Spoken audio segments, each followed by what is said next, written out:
Super Bowler Smash is one of the best Town Hall 14 attack strategies, so let's help you by breaking it down step by step so any of you can 3-star with it. Whether you want to use the standard smash or recall smash, there's something here for you. Like with any good attack, you want to know how to funnel, so let's start with the Grand Warden Walk. It is one of the easiest ways to funnel, considering that it is so easy to control where he goes. You'll start off by placing the Grand Warden and 5 healers.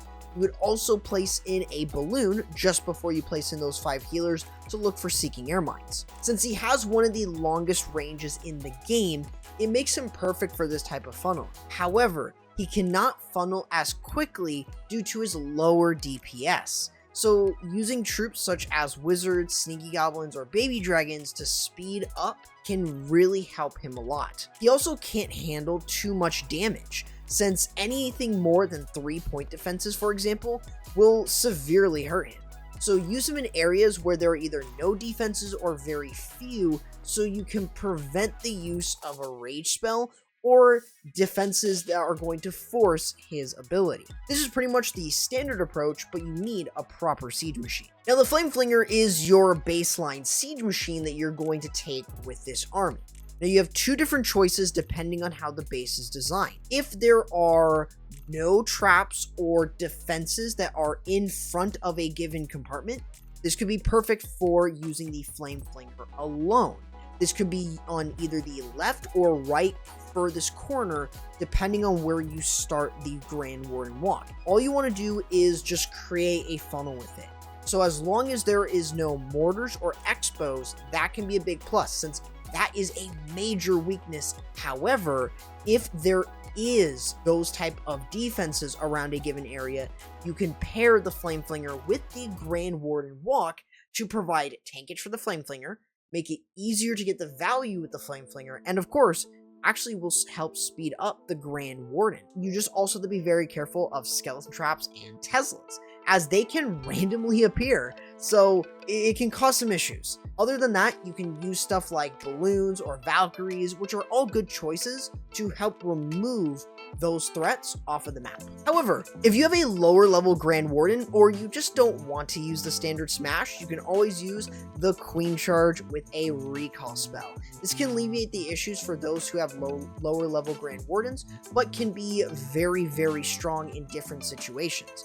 This is typically best on bases where you can get in and get out with the recall spell. Typically, you won't need to funnel in most cases, since you're typically going for either just funneling or you're going in for the town hall, since it's going to be towards the outside of the base. However, if you do need to funnel for whatever reason, you can bring in the use of sneaky goblins or baby dragons to help alleviate this. Of course, using the Queen Charge recall has some benefits, as you are funneling one side of the base at the cost of 1 or 2 spells, usually either the recall or the recall and rage spell. Other than that, you're still rewarded with the queen and the healer staying up thanks to the recall, and of course, you create a really nice funnel to where it can kind of open up siege machines. Outside of that, missing your recall spell can be a big issue, since you are relying on the healers and the queen in the smash portion. So if you don't have them, that's a bad thing to happen. Of course though, similar to the Warden Walk, you can use the Flame Flinger. This is still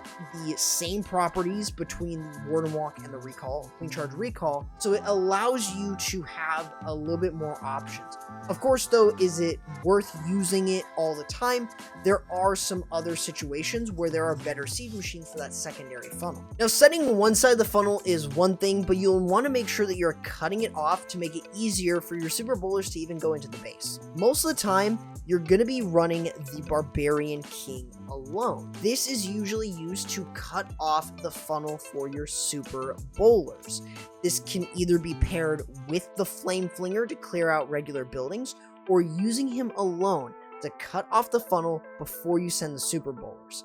However, if the Warden Walk and the Flame Flinger is really good in terms of creating the funnel with just those 2, then you can actually send in the Barbarian King with the Super Bowlers to practically help him tank. Outside of that, if you're using him alone, you may want to consider using 2 Witches or the Apprentice Warden if you feel like he needs more survivability to stay up. However, in some rare situations, only if you're using the Queen Charge with the recall spell, you can actually use a Siege Barrack in case you don't want to use the Flame Flinger or you're too late. Since this really doesn't have any major weaknesses due to it not moving, you can pair this with the Barbarian King to help create one side of the funnel and allowing you to cut off that said funnel, since you have the P.E.K.K.A. and the Wizards that come right out of that Siege Barrack along with your CC troops right after it pops. Pretty much, this creates a really easy funnel and cuts it off with no strings attached. Now, regardless if you're using the Warden Walk or the Recall Queen Charge version of the Super Bowlers, it's going to lead you to the same thing, the Super Bowler Smash.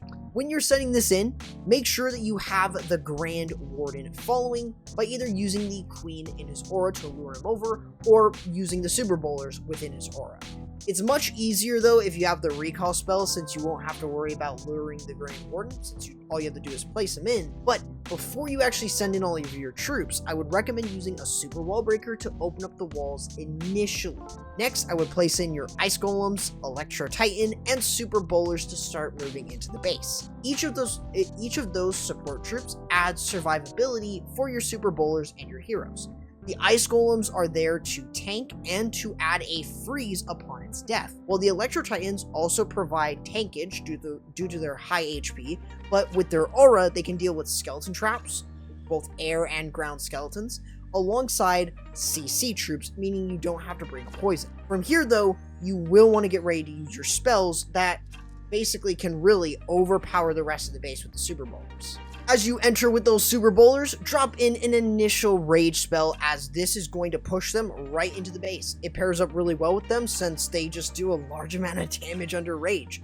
This is going to be followed up by using the Warden ability to keep them from dying. From there, you should use your jump spells to move across the base. Of course, you're going to use your Rage spells whenever possible, but make sure that you're getting value out of it, as you want to get key defenses down, not just any other defenses, but key defenses, as that way those defenses are out of the way and can prevent the base from stopping your entire attack. Of course, other spells like freeze or invisibility can also pair really well. Invisibility being used in order to make the Super Bowlers invisible, which can pair pretty well, but the freeze spells are definitely very good at stopping key defenses from even doing damage to anything, and will likely allow you to clear through a given area with a lot of ease. And of course, we actually can't forget about the back-end Royal Champion. You'll want to make sure that you are sending her in as late as possible so you can maximize her ability to clean up remaining defenses. While you might not have Diggy, she does more than enough to get through on her own with Lassie. Pairing that up with spells like freeze or invisibility, if you haven't used them, can really pair up really well, especially if you're going into key defenses like a single Inferno or a scatter shot. However, you can still have Diggy, just Diggy at home. Mainly, this is in the form of a siege machine where you have the battle drill, as it works in conjunction with the Royal Champion to get value. However, the only reason that you would ever want to use this is if you're using the Recall Super Bowler attack, and you have no need for the Flame Flinger or the Siege Barrack funnel. In return though, the Siege Machine can last you the entire rest of the attack, practically helping you clear defenses while your Super Bowlers are smashing the base for a 3-star.